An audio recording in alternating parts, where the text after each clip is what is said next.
At ito na nga mga kaibigan, kapatid, kuya, ate, uncle, tatay, nanay, ito yung pintura na gagamitin ko ngayon. Ito puno to, hinati ko lang kasi kukunti lang yung gagawin ko.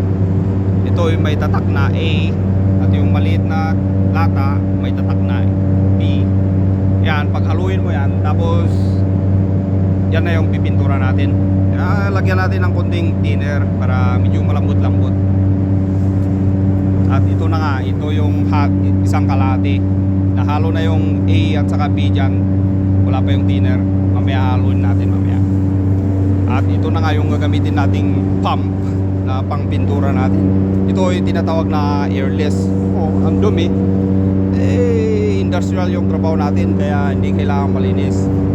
Ito, may linya na tayo dito. Ito yung tinatawag namin na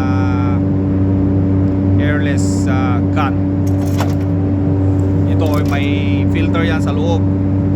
At itong linya na to, itong hose na to 100, hindi ako sigurado, pero ang normal na haba nito 100 feet. Itong boat na pinagpipintura natin, itong shop na to, itong bay,